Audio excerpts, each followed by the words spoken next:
The health inequities refer to the patterning of health across population groups. It can be by race, by income, by gender, by sexuality, but it refers to enduring and reproduced historically differences in health, so that some populations are over time less healthy than others. The first approach to solving health inequities is to identify them, to measure them, and to talk about them. And that's always a key part of what we do in public health. This department is a source of a wealth of information about the health of populations. And since I've been commissioner, we have taken it upon ourselves to name these differences in community health and to talk about them. In this city, we see the biggest divisions by health, by race and ethnicity. So this has to do with the problem of racism. And it's very important for us to name the problem of racism, both individual and, most importantly, institutional, and to pursue racial justice as part of our work at the Health Department. At the Center for Health Equity, we have 4 approaches to advance health equity. 1, we work to support the Health Department's work around internal reform so that we can become a racial just organization. 2, we work to build partnerships with outside organizations and city agencies to advance social justice. 3, we work to make injustice visible through our data and storytelling. And 4, we invest in key neighborhoods that we know historically have been deprived of resources due to practices and policies that have supported residential segregation and other forms of discrimination. The ultimate goal for the Center for Health Equity and addressing the social determinants of health within New York City is to create a consciousness in neighborhoods that doesn't exist right now when people are thinking about health. The traditional conversations in health in a neighborhood perspective, in a place-based perspective, revolves around the health system.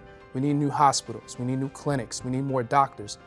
That is something that we're not saying is not important, but we're also saying, why do you want more doctors? Why do you want new hospitals? There are reasons why certain neighborhoods in New York City are unfortunately sicker than others, and we as a division are here to highlight and illuminate the causation to why certain health inequities exist. We are also going to be unafraid of mentioning how certain decisions are made in communities that are not taking into account the public health impact. If we can create a consciousness with city officials, with businesses, with community-based organizations when they're thinking about planning and designing a neighborhood, that consider public health, not just the healthcare system in that decision-making process.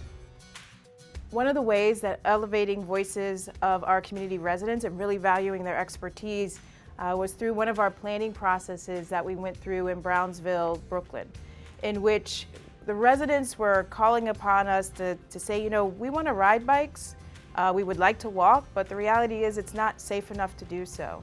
Over a process of 4 years, the community, along with all of us at DOH, at the Health Department, at Department of Transportation, created a plan that not only were we going to put 7 miles of bike lanes, which was initially proposed, but we actually put 28 miles of bike lanes down. And this was all at the asking of our community partners and community leaders. The Brownsville Bicycle Lane project came about as a result of a request by community residents for safer biking conditions.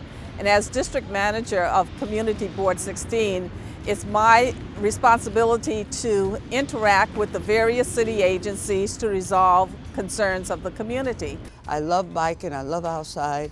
I really would like to see more people in my category do more for themselves and become well and fit and feel better and not have to take so much medicine.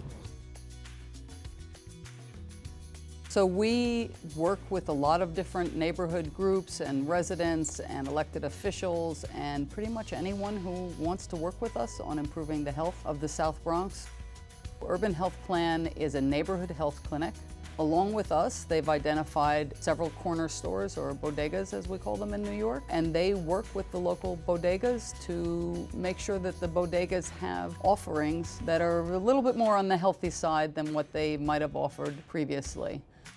Our ultimate goal would be that no matter where a young person grows up in New York City, they've got the same opportunity to grow up as a healthy human being as anywhere else in the city.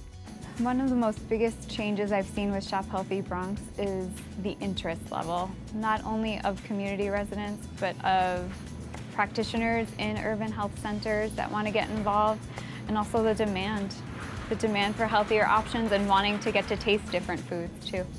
Yeah, so happy because when Shop Healthy here, now we change our daily department, do so many salad, and when you buy a salad, we give our water, the fruit. The customer is so happy for that because you have more things for less money.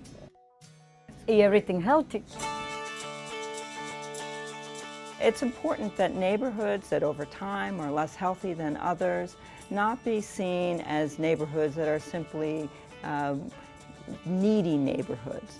These are neighborhoods that have been rendered unhealthy by bad policies, by lack of access to fair wages and affordable housing, all things that are priorities of the current administration. In the city of New York, there's a lot of planning efforts going on in a number of neighborhoods across the city, and those planning efforts include city agencies such as the New York City Department of City Planning, New York City Economic Development Corporation, and we're working with those groups to see their role in planning in a neighborhood as having a public health impact.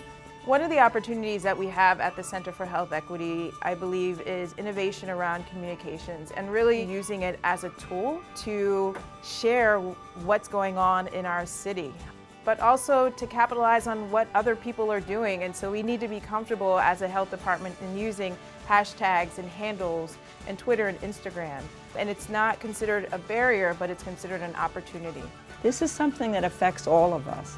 And we as a city, myself as Health Commissioner, are committed to viewing it as something that we have a collective responsibility to address. The health equity of our city is something that will make us a stronger, healthier city, and that will make everyone's life better.